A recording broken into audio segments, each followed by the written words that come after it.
Allen Lund Company wishes all the owner-operators out there a Happy New Year.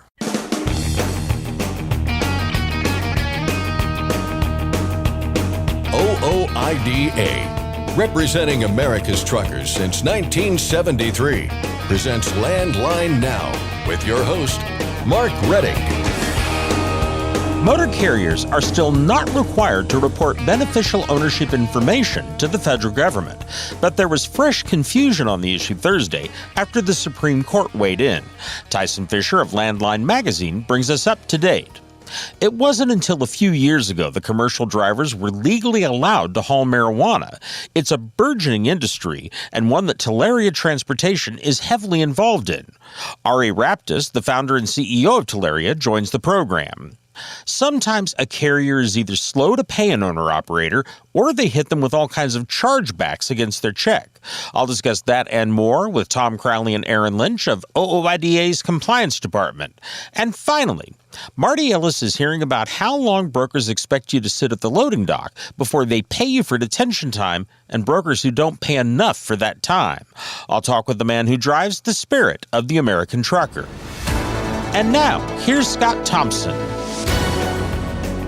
Thanks, Mark. We've got new developments today on the beneficial ownership information the federal government would like small businesses to report. If you're confused about what you're supposed to do or what you don't need to do, you are not alone. The Supreme Court has weighed in, which you'd think would be the end of this, but it's not. Joining us with more gray hairs now than he had earlier this week, thanks to this story, is Tyson Fisher of Landline Magazine. Tyson, good to see you. Hey, thanks for having me. Thanks for being here, and thanks for covering this because it has been a seesaw of confusion here. And we'll get to the latest ins and outs here in just a moment. But right off the bat, this beneficial ownership information or BOI reporting requirement still not required, correct? That is correct. So as we say it right now, as at we least. say it right now, because as we've noticed, this changes almost. My neck hurts from the whiplash, but it's fine. Yes. But yes, the bottom line is beneficial ownership information reporting is still not the requirement. The federal government is still encouraging small businesses to, submit that report voluntarily. But if you do not want to, as of its recording, as of this very moment, right, yes, you do not have to. Right. Let's get into the confusion here now that we've established that, which I think is probably the most important thing. However, the confusion has come up because the Supreme Court did weigh in on one injunction on Thursday and delivered, I think we can say, a somewhat surprising ruling, right? It is surprising. It's surprising in that, we're dealing with, the way that this works is that, the federal government appealed to the Fifth Circuit, and then they lost that, and so they asked the Supreme Court. They sent an application to the Supreme Court to stay that injunction. The way that this works is that the Supreme Courts are assigned certain, circuit courts for these type of applications. In this case, it was Judge Alito, a very conservative judge. And so we figured that as a conservative judge would uphold this fairly conservative ruling of, a federal, a ban of a federal law. That's not what happened. And in fact, there was a concurring statement from, I believe it was Gorsuch, who is also a very conservative judge. Two conservative judges basically lifted this injunction. Very surprising. The most liberal judge on the court, Jackson, was a dissented, saying I would have stated this injunction. It's like, none of this makes sense. It hasn't made sense for almost more than a month now. Yeah, but I mean, essentially what they did on Thursday was say that the reporting requirement can be reinstated, can be put in place. Right. However, there is a second injunction that is holding that up. Is that right? Yeah. So let's do a quick little background, do a timeline. So the injunction that was lifted by the Supreme Court was a December 5th injunction. So the federal district court in Texas granted an injunction in the Texas Top Cop Shop case December 5th. December 23rd, a Fifth Circuit Court of Appeals reversed that, so that put the BOI reporting back into place. But 3 days later, a different Fifth Court Appeals panel reversed that reversal, so BOI is no longer there. So that was it. That was December 26th. On January 7th, a federal district court in a separate but similar case ordered the same kind of injunction, right? So it goes largely unnoticed since it does pretty much the exact same thing as the December 5th one did, right? So what happened on January 7th is that effectively put two injunctions that did the exact same thing into play, but the December 5th one took precedent because it was first, right? So that takes us to just yesterday, or Thursday, January 23rd. Justice Alito ruled on the December 5th injunction. That first one. That ruling does not apply to that January 7th one that everyone kind of ignored. Now, all of a sudden, that was a very important injunction because it definitely hedged the bet of the courts, you know?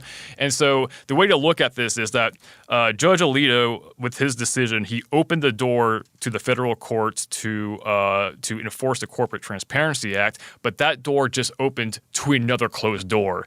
And that door is still closed. And so again, I know this is all super confusing, but the only thing you need to know is BOI reporting is still not a requirement right now.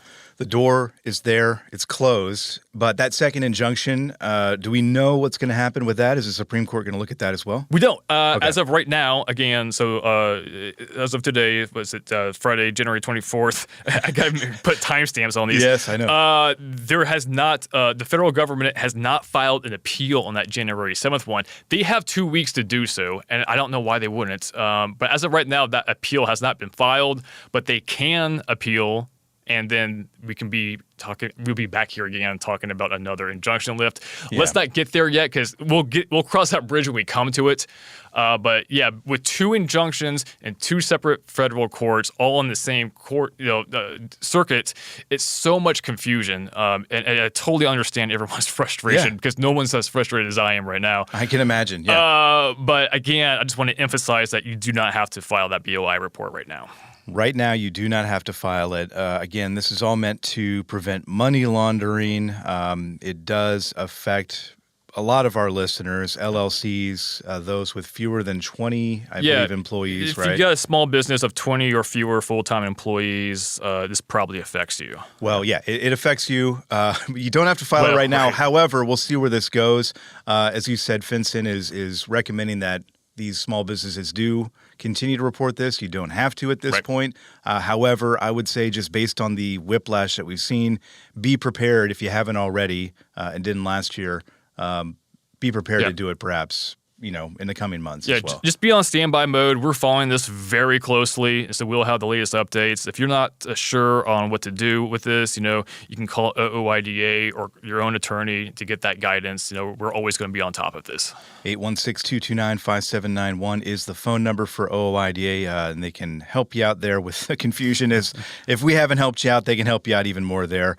And you can also stay up to date on the latest developments in this very fast-moving, confusing journey we've been on, thanks to Tyson's reporting at landline.media. Tyson, we thank you for your time. Thanks for having me. In other news now, Love's has announced its expansion plans for 2025.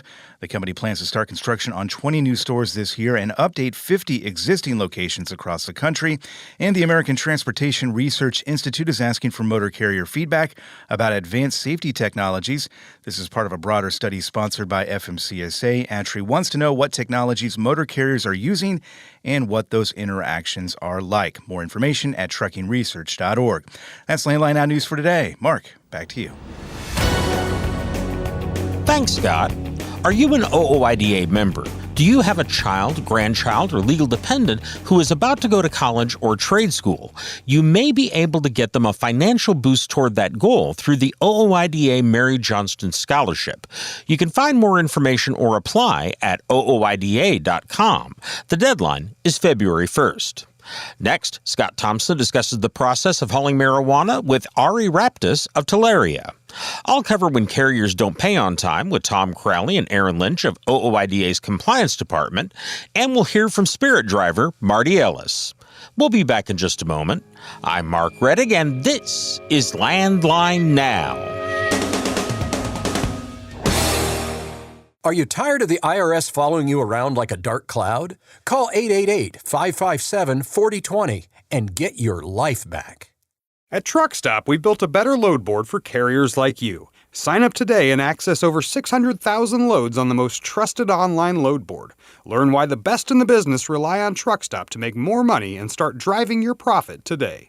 It's tested and proven. Burn 2.1% less fuel when you balance all wheel ends with Centromatic. Call 800-523-8473 to get the OOIDA discount. Landline Now, welcome back. Commercial drivers, of course, haul all sorts of products. As it's been said, if you bought it, a trucker or commercial driver brought it. And over time, the types of things being brought changes with the times. Case in point, marijuana, both of the medical and recreational variety. As states began to legalize its use, Ari Raptis saw a need, and he rushed to fill it with the establishment in 2017 of Talaria Transportation.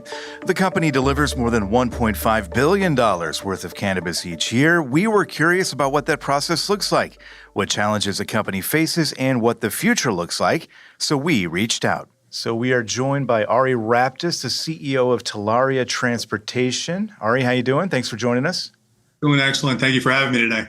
Can you kind of walk me through the origin story here? I suspect, and correct me if I'm wrong here, I suspect it started around the time we saw states legalizing medical marijuana and then recreational marijuana. Is that right?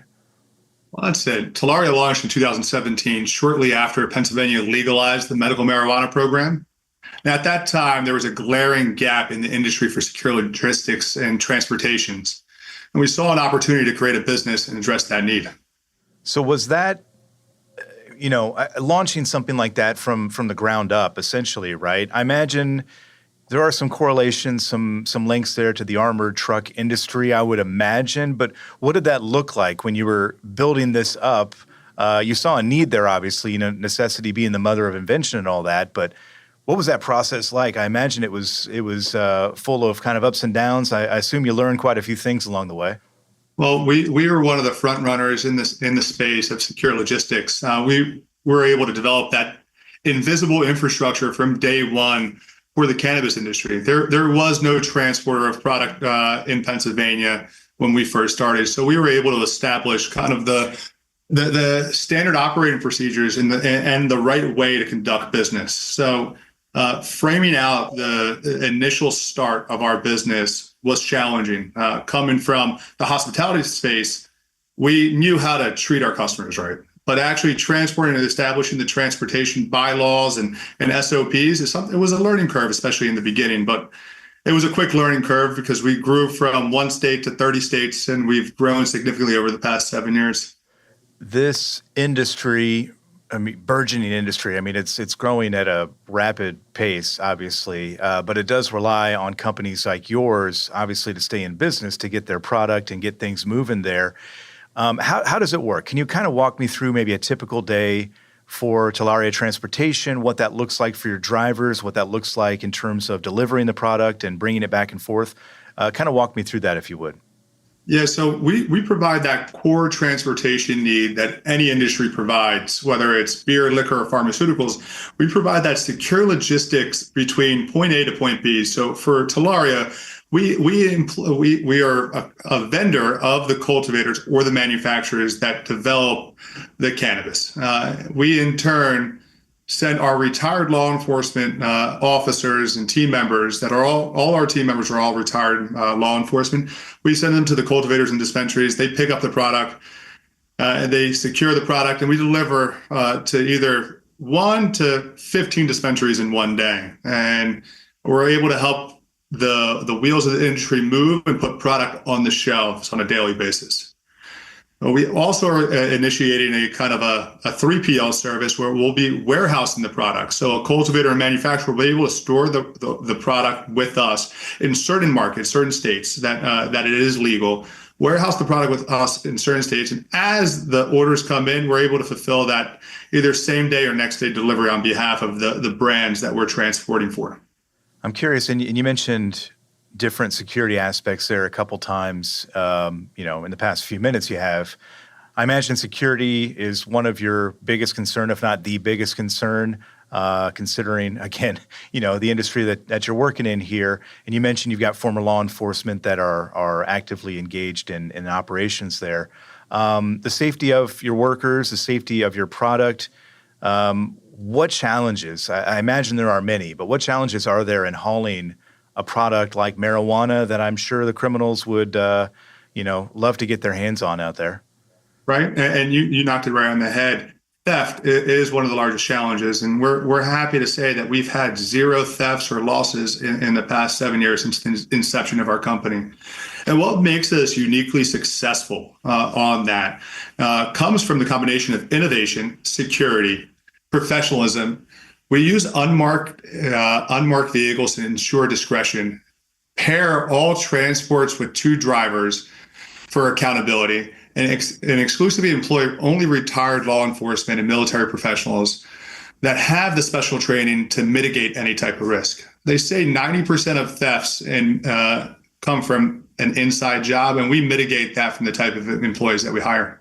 I'm curious too, and we kind of can maybe look at the big picture here, but cargo theft is at all-time highs, and I'm sure you're in tune with everything that's going on there and keeping up to date on it. But is there maybe a correlation or a lesson maybe that could be learned from other carriers out there? Maybe they're not hauling, this particular product, but they could be hauling any number of things. Are there things out there that you see that you think, the industry as a whole could maybe be doing this a little bit better in terms of keeping their product secure? Anything kind of pop out to you there? Because you clearly think about this a lot, I know.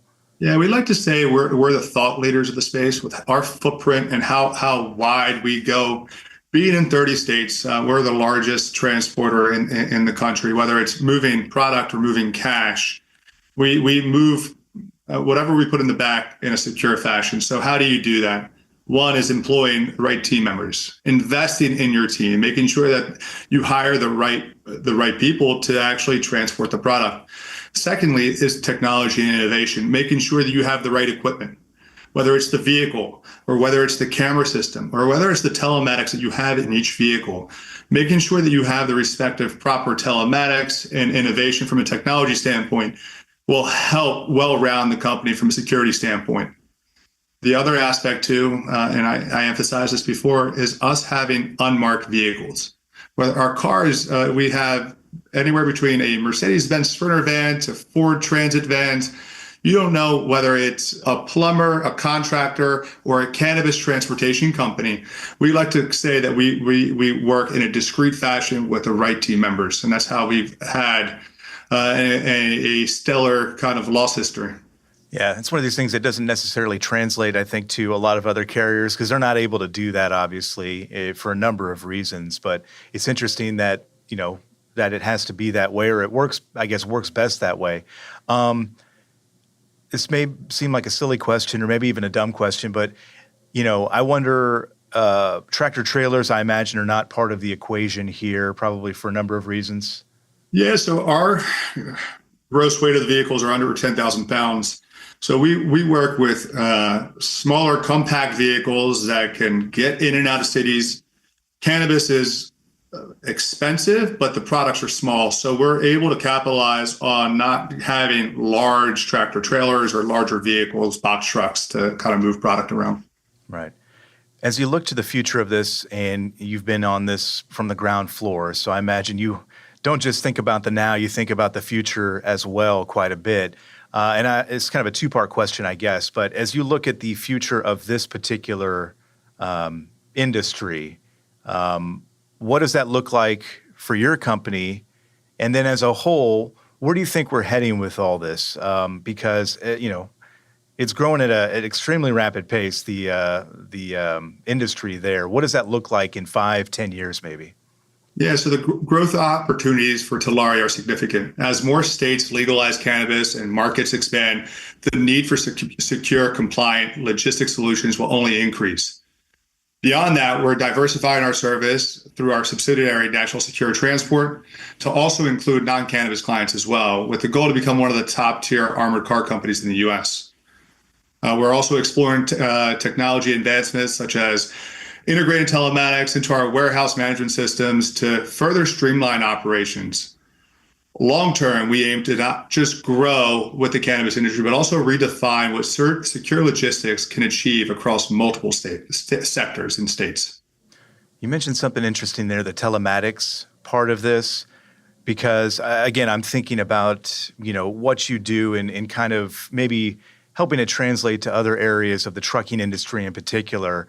And I'm wondering, with regard to technology, as we look at things like cargo theft, what role do you see that playing as we move forward here? What kind of piques your interest? What maybe makes you think, oh, this could be used on a wider scale to keep cargo and people safe? Integrating AI with the telematics system is what we see a lot of telematics companies doing today. So hard brakes, hard stops, video fed in. So behind my computer screen right now, I have a wall of all our vehicles. All the vehicles, I can see the drivers, see the cargo holds, see what they see. Integrating that with AI is a big component of what we're doing in 2025, and having the AI kind of work with us from a risk mitigation standpoint. Whether this car hard brake, where there's an issue with these drivers, they'll prompt our screen to say, hey, give these guys a call. Being more proactive is kind of the word of 2025 for us, and using AI along with that is super important. The people we typically talk to have, I wouldn't even say mixed feelings about AI. They're very apprehensive and a little worried about, where it's all going, I think, especially with regard to trucking. And I think you've got a unique perspective on this. Artificial intelligence really does have the potential for really making things a lot more efficient, is the way I kind of see it. There are obviously going to be, difficulties there and challenges and things that maybe don't go quite the way that people expect to. But artificial intelligence, do you see that playing a huge role in the trucking industry as a whole here in the coming years? And what does that look like, I guess, is a better question. Yeah, the same aspect of artificial intelligence and being able to properly track where the vehicles are and the telematics behind the trucking side. Also, how to run the vehicle more efficient, I think, is key. And any trucker, anybody in the transportation business has to deal with a lot of variable costs along the way, whether it's an oil change or whether it's gas prices rising. How do you use the AI in your telematics to kind of help forecast your future profitability is something we're also kind of on the cutting edge of being more proactive of what actually impacts our bottom line. How far away do you think we are with artificial intelligence? Again, we don't have to think about the entire world as a whole, but with it being more integrated in trucking into what you're doing, it sounds like you're doing a lot of it right now, but how long down the road here is it going to be, an everyday part of most of our lives, I guess? Yeah, personally, it all depends on the application of how you want to use it. We currently use AI in our current system and being able to kind of help optimize our routes, better utilize our routes, put the data inside our kind of large language model to say, hey, this is the information. Tell us what we need to kind of look at in the next month or 2 months, or what happens if gas prices rise by 10%. So being more proactive on that and using artificial intelligence is important. It's here today. It's here now. It depends on how you want to use it from an application standpoint. But from a full sense, we see it happening close to the end of the year into next year. I mean, there's been a big conversation about AI and applications with the new administration that came in. So I do see the volume switch turning up on that front. A lot of red tape along applications of how it's being used today. I believe with this new administration, it's being cut, and I do see it moving a lot faster than we would have seen in general. Our thanks to Ari Raptis of Talaria Transportation. We should mention, of course, that despite at least partial legalization in all but a handful of U.S. states, federal law prohibits the use of marijuana among professional truck drivers. So while some may be able to haul it in states it's legal in, using it is illegal. With that, we'll step out for a quick break, but hang tight. There's more Landline Now right around the corner. Penske owns and operates some of the best-maintained vehicles on the planet. Our used trucks come with a 5-year maintenance report and pre-sale inspection. So if you're in the market for a top-quality pre-owned truck, look no further. Search our inventory today at PenskeUsedTrucks.com. Capital Reman, the leader in remanufactured diesel engines and components, has partnered with OOIDA to offer exclusive member benefits. Visit CapitalReman.com today to support America's transportation industry and take advantage of your benefits. Landline Now. Welcome back. Sometimes a trucker has a problem with the motor carrier, and sometimes that trucker is the motor carrier and having a problem with something else. Here to discuss an example of both of those are Tom Crowley and Aaron Lynch of OOIDA's Compliance Department. Guys, thanks for joining me. Good to be here, Mark. Thanks for having us, Mark. We wanted to start here with talking about some problems with carriers, specifically those who are slow paying or just not paying what they're supposed to pay. And this really is a problem for just people leased on to a carrier. What are the requirements in a leased-on situation in terms of how fast a carrier has to pay? Well, Mark, we're looking at the leasing regulations here under 376.12 and the FMCSR. And for carrier pay, an owner-operator that's leased on with a carrier should be paid from the time they turn in their bills of ladings and documents pertaining to that load within 15 days. According to the leasing regulations, it should be paid within 15 days, regardless of whether the carrier gets paid or not. Has nothing to do with it. You work for the carrier, and the carrier pays you. Whether the carrier gets paid or has to factor, or there's all kinds of different issues that the carrier has to deal with. Those are carrier issues. They should not be the owner-operator leased-on issues. I'm kind of curious how often you guys are hearing about this kind of problem. I mean, how often do we have carriers that are simply not paying the trucker within that 15-day window? We hear about it somewhat. More often than not, it's the carriers are struggling. The rates are crap. They are struggling like everybody else. But we do get calls from owner-operators that are leased on with carriers that are having this issue. And one of the things that I discuss with them is how far behind is this carrier? And are they just kind of dragging you along, kind of keeping you on board as they get farther and further behind? That is definitely something you need to take into consideration because, if you get a carrier, a small carrier gets, $20,000-$25,000 behind. That's only a couple of weeks worth of pay, and how are you going to recoup that? If something goes bad, if they don't pay you, if they go belly up, whatever. Getting that money is going to be difficult. So, I think an owner operator needs to really look at the fact of if they're not paying me, what's going on here? Why am I not getting paid? And what's going to happen if they don't pay me at all? I'm curious, once you're in this situation, guys, what recourse do you have? This isn't like a broker where there's a bond you can file against. So, and we all know FMCSA does not enforce this stuff. You're on your own out there, even though it's a rule. What can you do? Well, you still have the NCCDB, right? The National Consumer Complaint Database, where you can file a complaint against that carrier. The first thing you want to do, though, before you would file a complaint is you just want to talk to them. You want to try to work something out either in person or over the phone or however you communicate with that contact, someone in a leadership position. Because if you feel – and also you have to take into consideration how long have you worked there? Have you just been there a couple weeks, or do you value the relationship and you've been there 5 years? There's also different circumstances. And added, we get a handful of these calls a week. I wouldn't say a lot, but the caveat with that is a lot of these guys or gals will call in here and they didn't get paid on Friday or Saturday, whenever their regular pay is.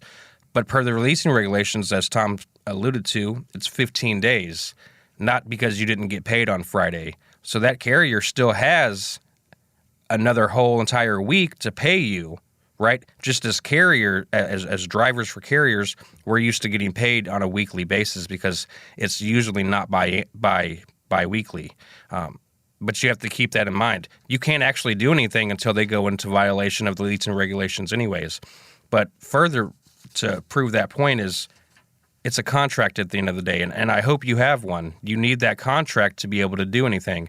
And, outside of filing that complaint with FMCSA, your answer is to talk to an attorney.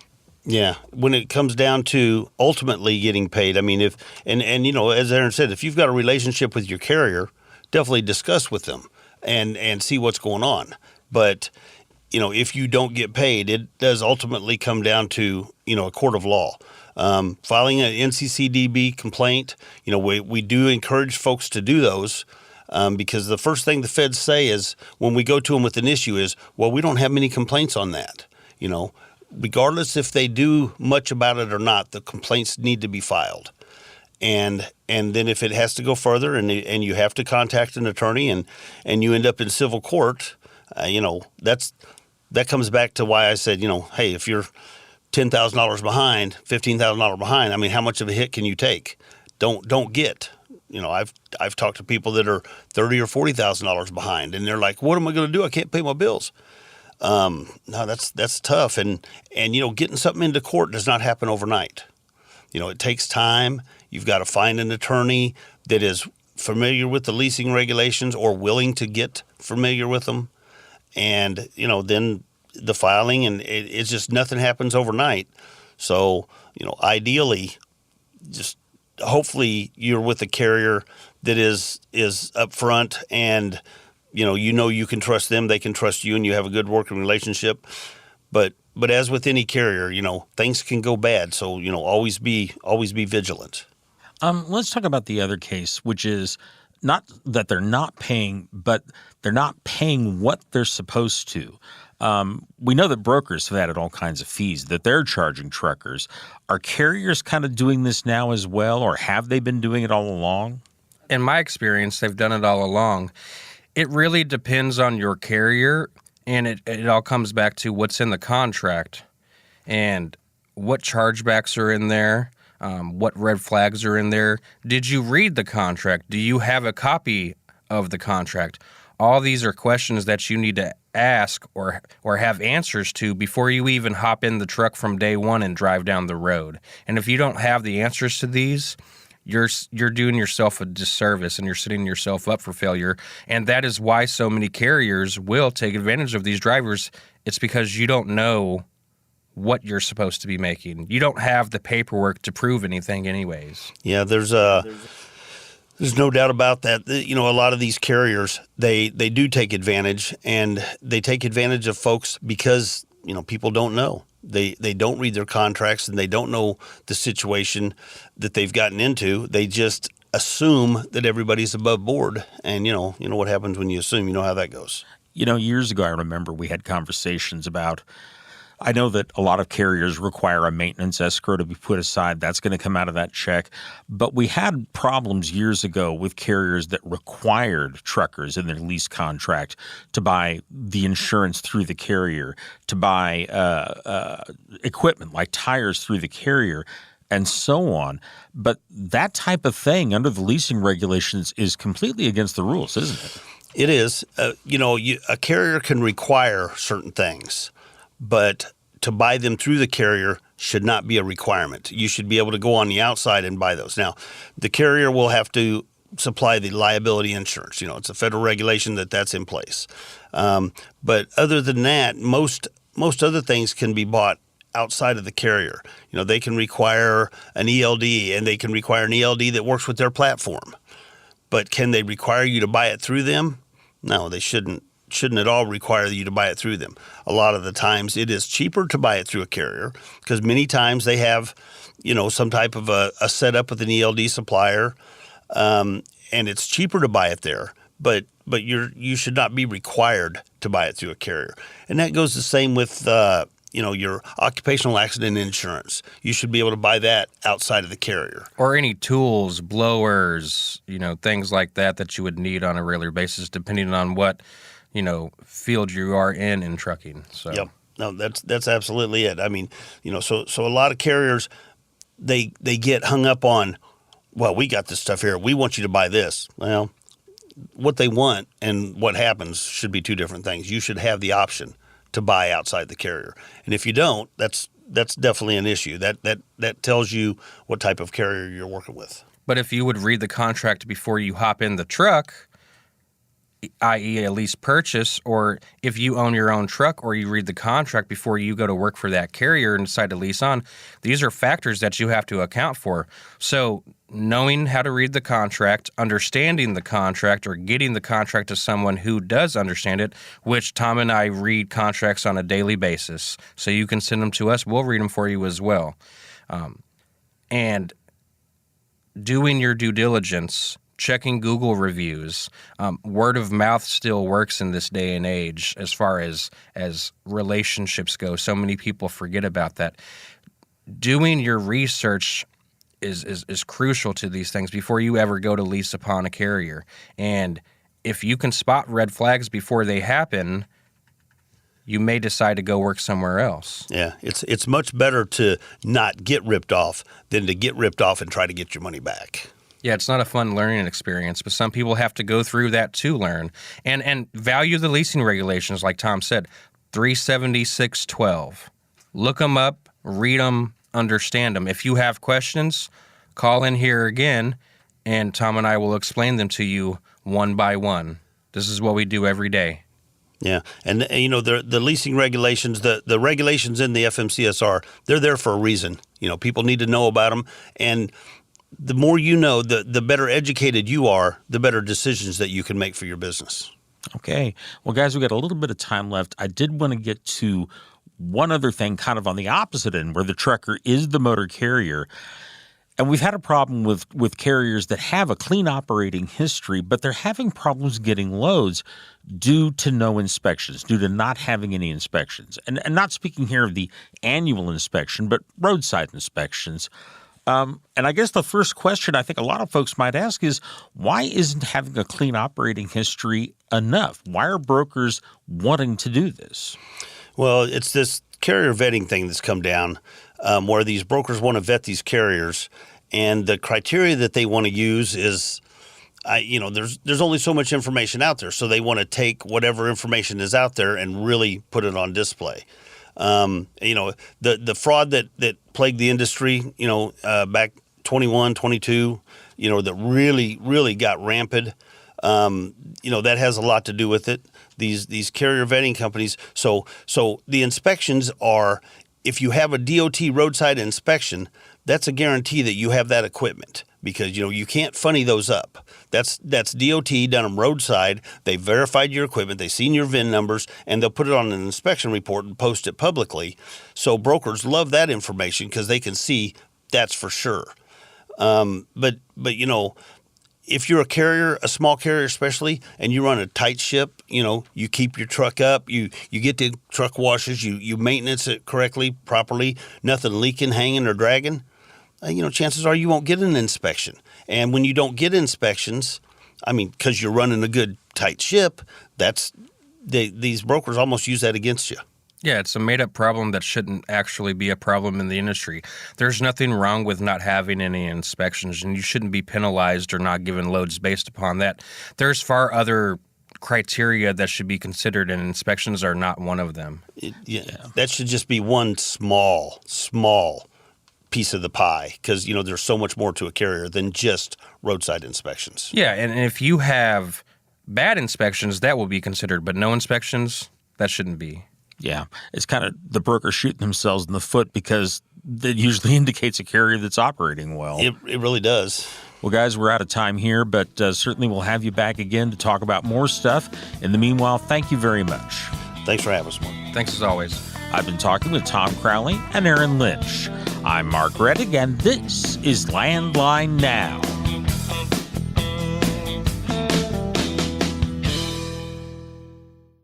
Running on ultra-low sulfur diesel? Stay protected this winter with Howe's Diesel Treat and Diesel Lifeline. Steer clear of gel and ice with North America's #1 trusted brand. Find Howe's products nationwide at select retailers, auto parts stores, truck stops, and on Amazon.com.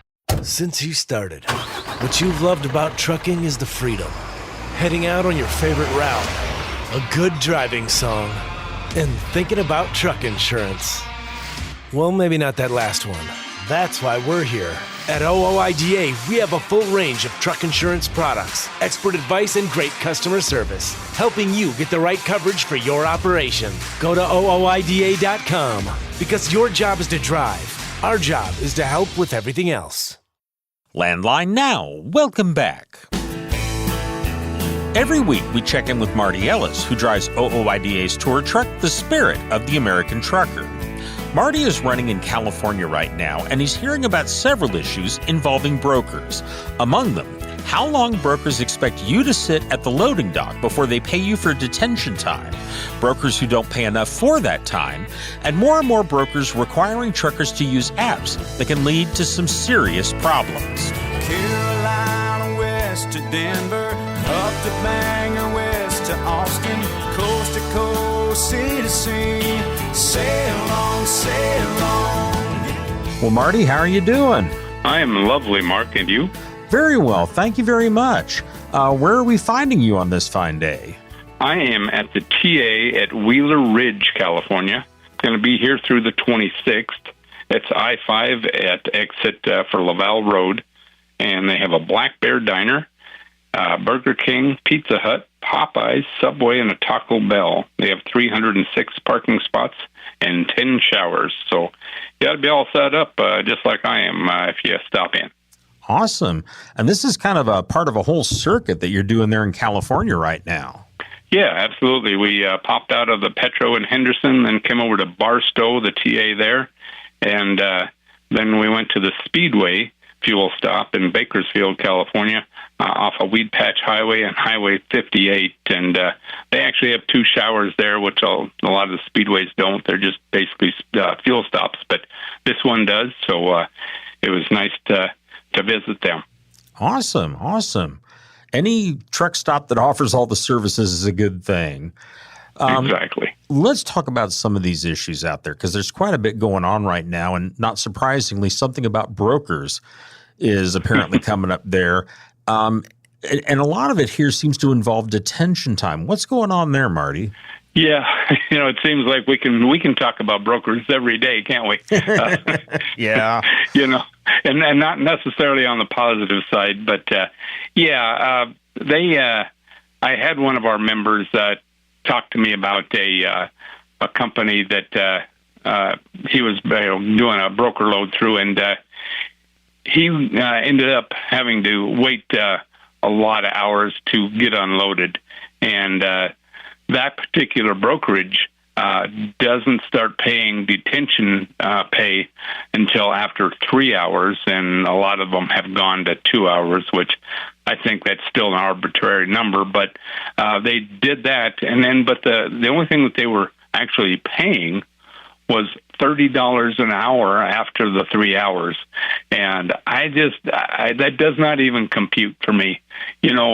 So many times, if you really look at the true cost of an employee, with the workman's comp and taxes and all that, you're looking at easy $30 an hour, but this owner operator is holding up a truck and a trailer and himself, and that $30 an hour just doesn't compute with me.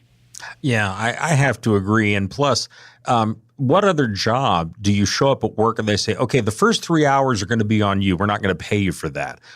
That doesn't happen in other professions. It just doesn't. But are you trying to say that the people in the office there at headquarters wouldn't be all in for that? Come on now. Hey, listen, I don't think they're all in for that down at the local convenience store.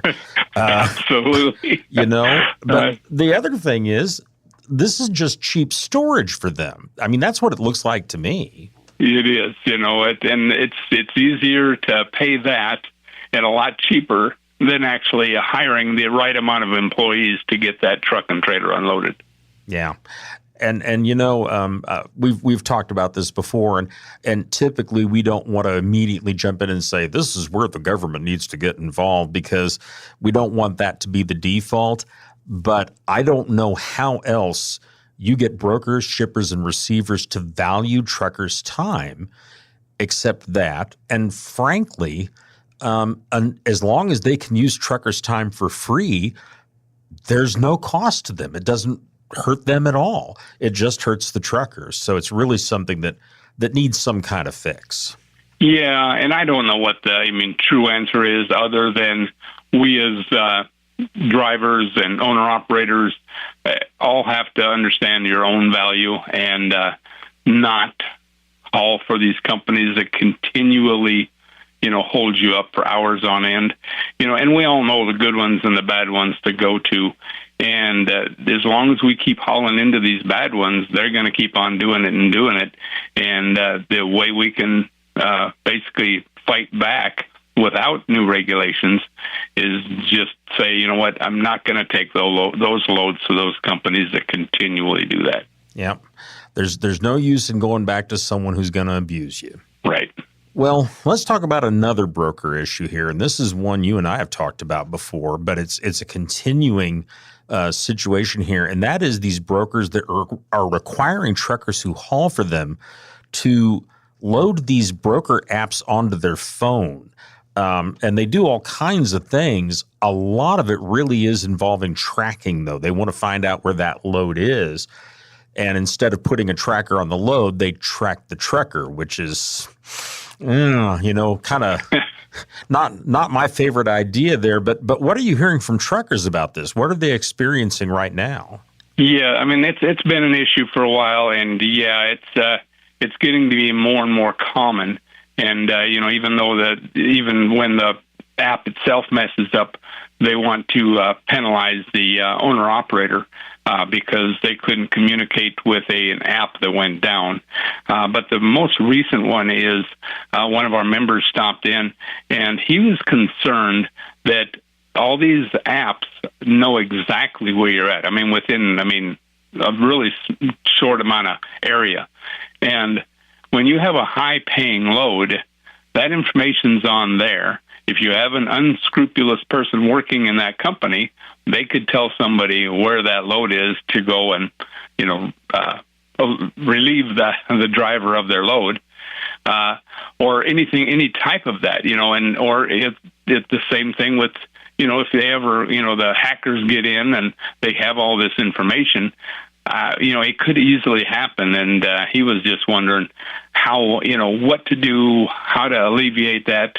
And that was another one of those things. It's what's the right answer for this, since all these brokers are actually going to that where they want to know where that truck is all the time, which I understand, but somewhere along the line, they have to understand the risks that everybody's being put in by doing that. Yeah, that really is a situation. And cargo theft is a real problem right now, and it has been for some time.